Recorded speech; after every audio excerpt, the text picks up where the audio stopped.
जी नमस्कार। तो आज जो है एक ऐसे शख्स से मैं आपको मिलवाने जा रहा हूँ, उसको बाद में मिलवाऊंगा। पहले मैं आपको बता देता हूँ, अपने घर तो लगा कर चल लो। आप जितने देखने लग रहे हैं लगभग 99% लोग जो है उनके घर में स्लेपा पर जो दवाइयाँ लदी पावा हैं, गोली लदी पावा है, पीण की दवाई होगी, नरा जहर आटा बट्टी कितने 300 डाल की जो है उस दिया के रख के जो है स्लेपा पर लद्या पावा है। लेकिन आप यहाँ की ये देखोगे, ये देख लो, इस अलमारी में जो है कुछ भी नहीं है, कोई गोली नहीं, कोई दवाई नहीं है, लेकिन एक माला रखी हुई है। तो डॉक्टर साहब हमारे साथ है। नमस्कार जी डॉक्टर साहब।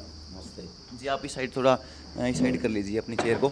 जी अपना परिचय दीजिए शुरू। मैं डॉक्टर रमेश चंद्र वर्मा हूँ, जम्मू कश्मीर का रहने वाला हूँ। रियासी डिस्ट्रिक्ट है, वहाँ मेरा जन्म हुआ है। एक चरण में मेरा नानका है, एक चरण में दाद का है। वैष्णो देवी मेरे ऊपर रहती है, मेरे ऊपर उनकी बहुत महती कृपा है। तो मेरे पिताजी मिलिट्री में थे, माताजी मेरी प्राकृतिक चिकित्सा का इलाज करती थी। हमें कोई उन्होंने आज तक एक भी गोली नहीं दी बुखार के लिए, सिर दर्द के लिए। मुझे पेचिश हुआ था 7 साल की उम्र में, उन्होंने खुद ट्रीटमेंट किया, 14 दिन उपवास पे रखा।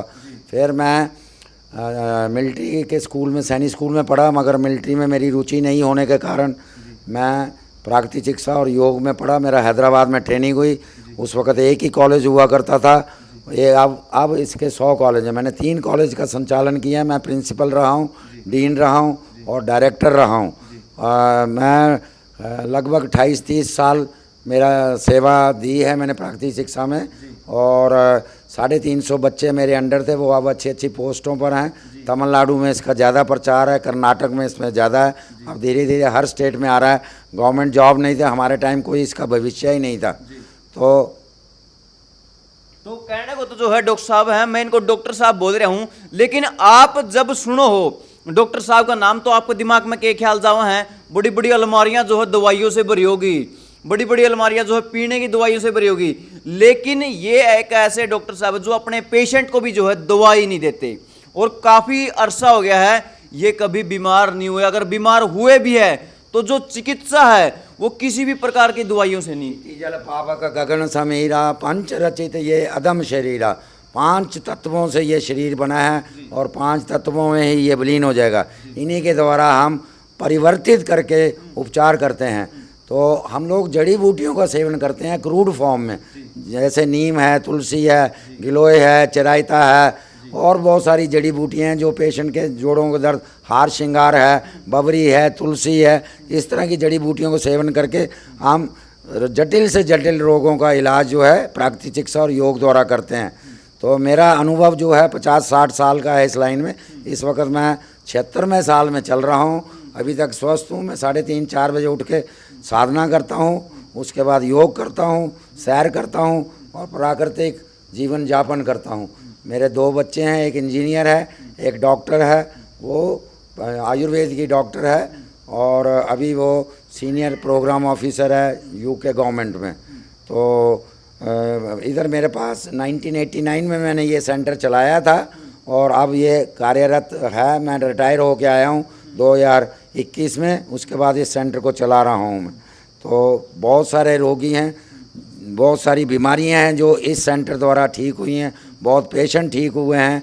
सारे बीमारियों का इलाज है, सारे रोगियों का इलाज नहीं है। सारे रोगियों के इलाज इसलिए नहीं है कि सब दवाइयों से थके हारे मांदे फिर इस पद्धति में आते हैं। फिर उसमें उपचार का ज़्यादा समय लगता है। जहाँ बहुत ज़्यादा जीर्ण रोग हो जाते हैं तो थोड़ा उसमें मुश्किल हो जाता है। जैसे हार्ट फेलियर है, हार्ट अटैक है, जहाँ पैरालिसिस है, जहाँ गोनोरिया है, इन्फेक्शियस डिजीज़ है, उसमें थोड़ा सा हमारे को रिस्ट्रिक्टेड रहना पड़ता है। इलाज तो होगा लेकिन टाइम कंज्यूमिंग होगा, समय लगता है, उतना पेशेंस नहीं होता है।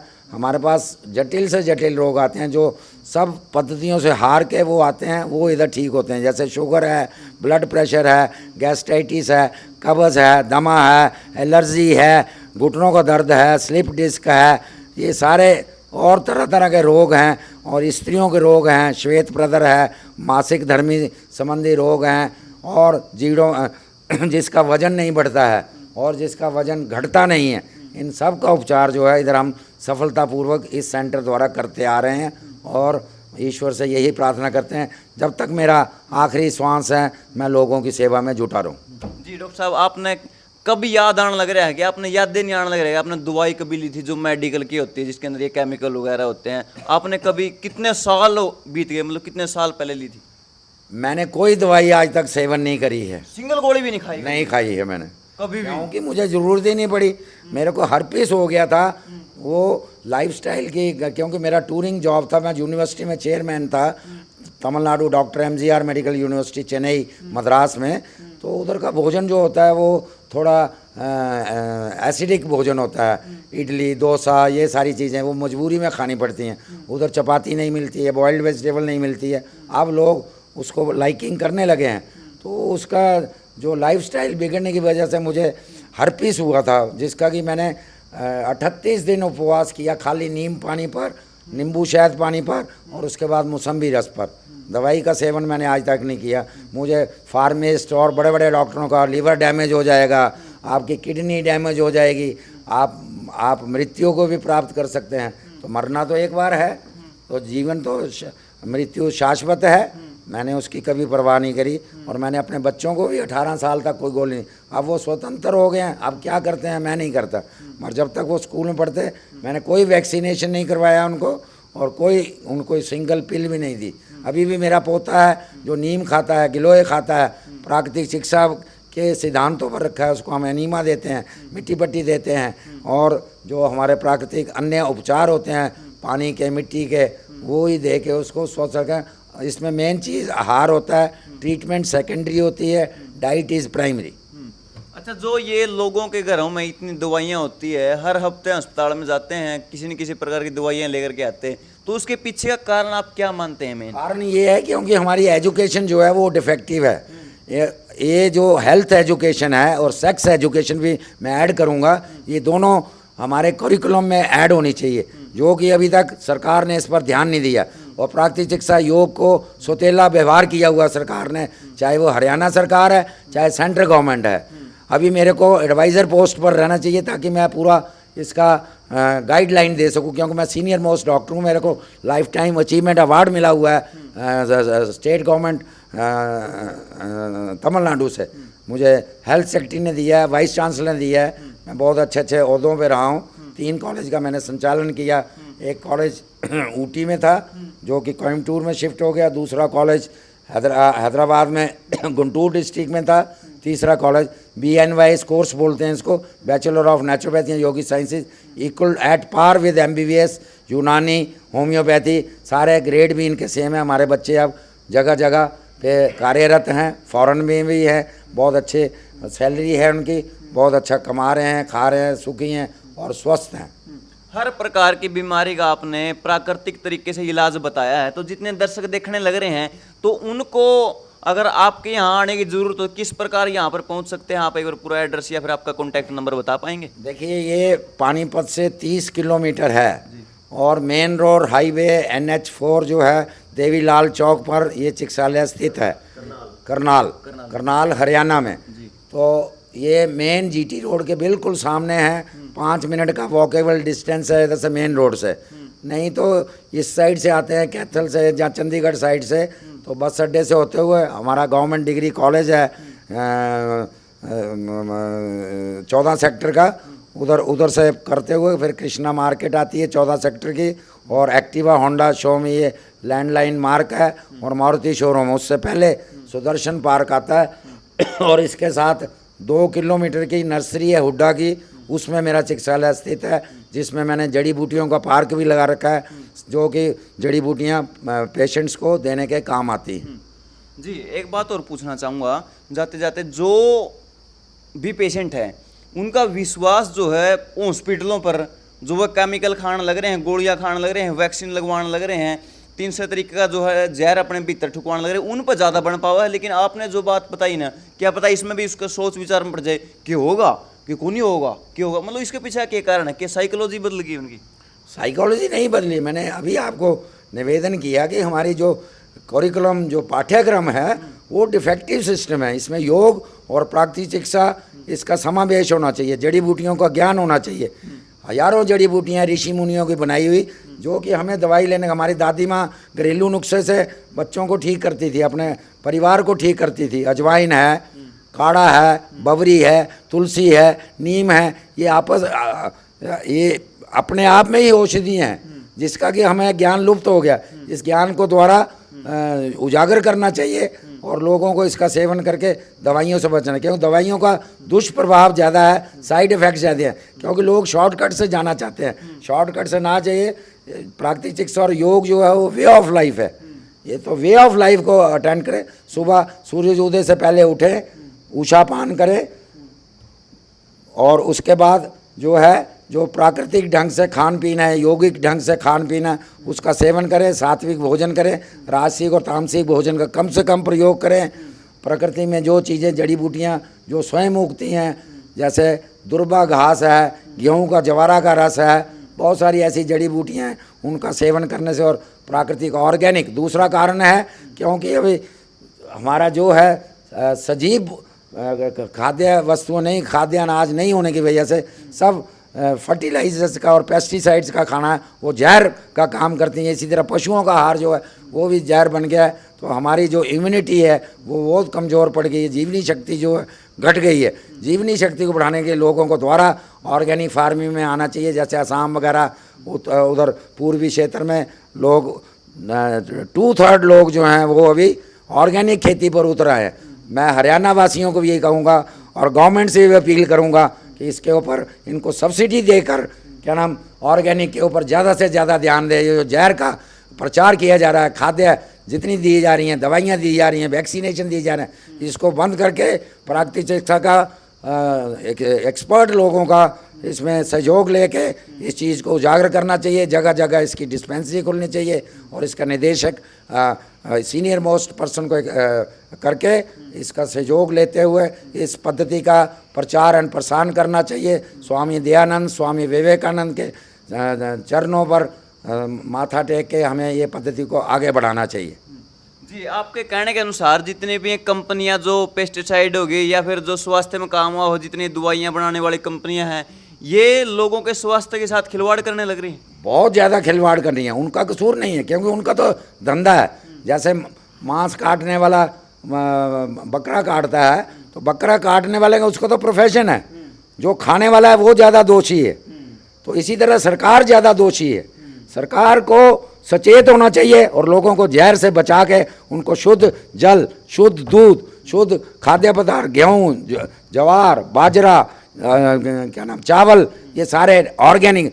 बासमती की इतनी खुशबू आती थी, इस घर में बनता था, 10 घर में जाके उसकी खुशबू आती थी। अब बासमती के नाम पर लोगों को जहर खिलाया जा रहा है। बासमती में कहीं एक पैसे का भी खुशबू नहीं रही, गेहूं में, आटे में दृढ़ता ही नहीं रही। तो ये जहर को ख़त्म करके ऑर्गेनिक पे ज़्यादा जोर देना चाहिए। फार्मर्स को उसकी सब्सिडी देनी चाहिए, सब्सिडी दे के प्रोत्साहन देना चाहिए। और इन जहर से, खाद्य से, ऑर्गेनिक जो यूरिया है और जो जहर दिया जाता है, पेस्टिसाइड दिए जाते हैं, मैं फैक्ट्री चलाने वालों को नहीं करेंगे, उन्होंने तो धंधा करना है, उनकी डिमांड पूरी करते हैं, वो तो इसके बधाई के पात्र हैं।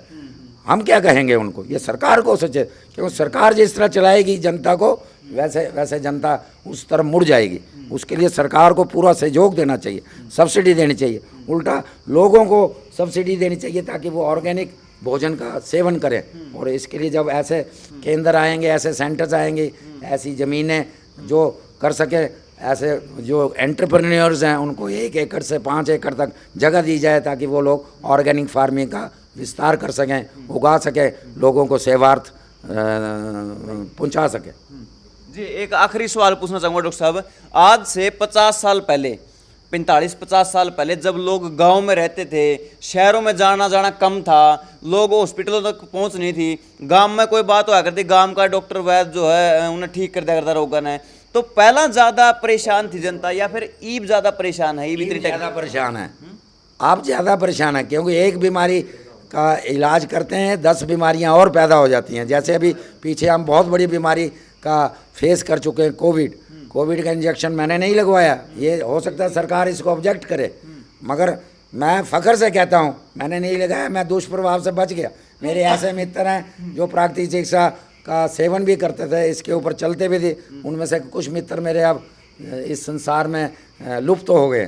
तो ये सरकार से मेरा ज़्यादा अनुरोध है कि सरकार अगर सचेत हो जाती है तो जनता अपने आप जागरूक हो जाएगी। उनको जागरूक करने के लिए सरकार का सहयोग बहुत अनिवार्य है। जी जी, बहुत बहुत धन्यवाद जी। आपका क्या कुछ कहना है, जितने भी दर्शक देखने लग रहे हैं सारे के सारे भाई कमेंट में जरूर बताइए। बहुत बहुत धन्यवाद। धन्यवाद। इसमें बैठा दिया जाता है अच्छा, क्योंकि हमारे जो स्किन ग्लैंड है हाँ। ये सबसे बड़ा ग्लैंड है। अच्छा। तो इसमें हम भाप देते हैं, सिंपल पानी, नीम का पानी या नींबू के पत्तों का पानी, सुगंधित पेय डाल के इसमें भाप देते हैं। पेशेंट को अंदर बैठा दिया जाता है और ये 10 से 15 मिनट हम देते हैं। ये इमर्शन बात है, पूर्ण संपूर्ण टब है। तो ये होता है जी। पार्क को दिखाओ, ये हमें पैरालाइज जी पार्क में जो पार्क में दिखाई। ये डॉक्टर साहब के पास है ना, हम्म। 1-1.5 घंटे का मटेरियल है। तो ये वाइब्रा फुट मसाज होता है, स्टीम का है, ये मोटापे के लिए है और ये सारे यंत्र हैं इनके द्वारा हम उपचार करते हैं जी। तो हमारे जितना भी उपचार के यंत्र हैं सब ड्रगलेस थेरेपी है जी। पट्टियाँ देते हैं, गर्म थैली सेक देते हैं जी। और मिट्टी पट्टी देते हैं जी। एनिमा देते हैं जी। ये मालिश होती है इधर वैज्ञानिक ढंग से, स्वीडिश मसाज बोलते हैं और तरह तरह के हम लोग तेल बना के उसको मालिश करते हैं जी। ये एनिमा होता है क्योंकि सर्व रोग मलावश, सब रोगों का कारण मल होता है। तो ये हमारा बेसिक ट्रीटमेंट होता है। पानी हम गुदा द्वारा देते हैं, केवल ज़्यादा से ज़्यादा जड़ी बूटी हम नीम का पानी का सेवन करते हैं या अमलतास का करते हैं या नींबू शहद का करके एनिमा देते हैं, गुदा द्वार से चढ़ाते हैं। जो अंदर की गंदगी होती है आंते 33 फुट से भी ज़्यादा है तो हम लोग उनके धुलाई करते हैं। जैसे मोटर सर्विसिंग होती है, घर की पुताई होती है, इसी तरह शरीर की भी हम लोग ह्यूमन बॉडी सर्विसिंग करते हैं जी। ये हमारा भाषण स्नान है जी।